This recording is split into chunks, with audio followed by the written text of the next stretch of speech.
সালামু আলাইকুম। মাতৃচায় সমাজ কল্যাণ সংস্থা বৃদ্ধাশ্রম, চরকামটকালী গ্রাম, চরবেতাগড় ইউনিয়ন, নান্দাইল ময়মনসিংহ। আমাদের বৃদ্ধাশ্রমে অনেকগুলি গরিব মা বাবারা বসবাস করছে। ওনার নাম তারার মা। মা ভালো আছো?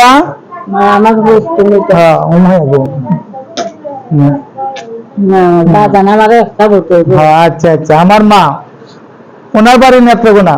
ওনা আমার মা, হাসপাতাল থেকে আনছি ময়মনসিংহ। ওনা আমার মা, ওনার নাম নিহারি। নিহারি মা, তুমি খাওয়া দাওয়া করছো? আচ্ছা, তুমি উঠতে বসো। ওনার নাম নিহারি। ওনার বাড়ি ইন্ডিয়া, বাংলা কিছু কথা বলতে পারে। ওনার হাতটাও ভাঙ্গা, তো ওনার কিছু ইনশাল্লাহ চিকিৎসা করে একটু ভালো হয়েছে, ওন হাঁটতে পারে। ওনার নাম ফুলজান, আমার মার নাম ফুলজান। ওনা মাইজবাগ বাস স্ট্যান্ড থেকে আনছি, 5 বছর চলে আমার এই জায়গায়। ওনা হাঁটতে পারে না, বয়ে বয়ে হাঁটে। হ্যাঁ হ্যাঁ, বসে বসে হাঁটে আমার মা। ওনা ময়মনসিংহ হাসপাতাল থেকে আনছি, অজ্ঞাত। ওনার কোনো ঠিকানা নাই, তাদেরকে ঠিকানা নাই, মারা গেলে এই জায়গায় মাটি দিতে হয়।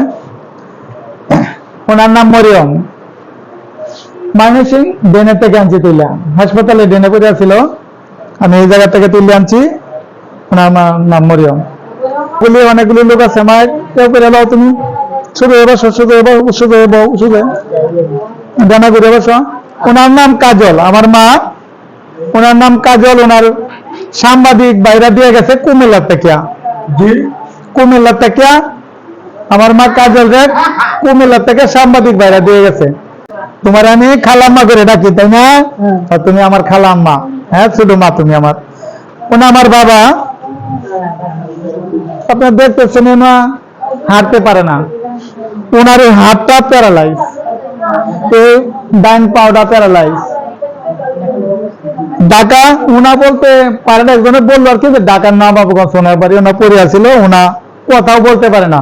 ঢাকার থেকে দিয়ে গেছেন, একটা লোকে দিয়ে গেছে, বলছে আমরা পরে আগে দেখে এলাম, দেখি ওনার রাস্তায় পড়িয়েছি। পরে ওনারা আনছি, ওনার কথা বলতে পারে না, আমাদের তুইলা খাওয়াইতে হয়। যারা ভিডিওটা দেখছেন তারা সবাই শেয়ার করে দিবেন, আমাদের অসহায় মিসকিনদের দেন, বৃদ্ধাশ্রমে দেন।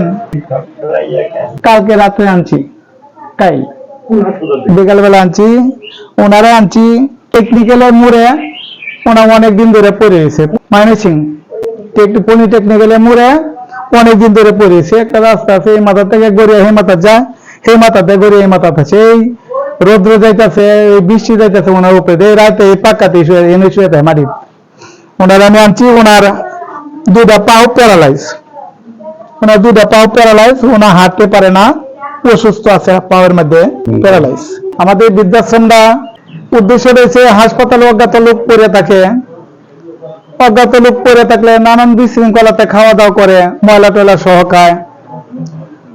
তখন আমি হাসপাতালে ডিউটি অবস্থায় আমি চিন্তা ভাবনা করলাম, আমি হাসপাতালে অনেকদিন ধরে চাকরি করি, আমি একটা বৃদ্ধাশ্রম করব।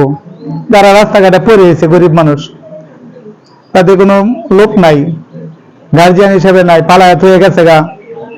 তখন বললাম, মা জিজ্ঞাসা করলাম, মা তোমার বাড়ি কোথায়? ওনা বলতেছে, বাবা আমার বাড়ি নাই, আমার বাড়ি এইটাই। তোমার বাড়ি এটাই, তা তুমি কই কেমনে থাকবা, এতদিন শেয়ার হয়েছো কেমনে, বলছো কেমনে? পরে ওনা বলতেছে, কয় আমার তো কেউ হয় না, তোমাই আমার মা বাবা। তখন এটা কই আনলে, তখন তাকে একটা বৃদ্ধাশ্রম চিন্তা ভাবনা করলাম, আমার ফ্যামিলির সাথে যে আমি একটা বৃদ্ধাশ্রম করব। পরে বাড়িতে বসলাম, হাসপাতালে ডাক্তারদের সাথে আলাপ সালাপ করলাম, বাড়িতে কথাবার্তা বললাম যে আমি একটা বৃদ্ধাশ্রম করব, রাস্তাঘাটে গরিব মানুষ পড়ে গেছে, তারা এনে পালি। কিছুদিন পালতে পালতে পরে লোক হয়ে গেছে বেশি, তখন আমার পালাই লাগে। তখন এই জমিটা কিনলাম, কিনিয়া 2019 সাল থেকে পরে এই কাজটি শুরু করছি আর কি। এই পরিমাণে চলতেছে আলহামদুলিল্লাহ। আমার যা কিছু ছিল সবকিছু বিক্রি করে দিছি।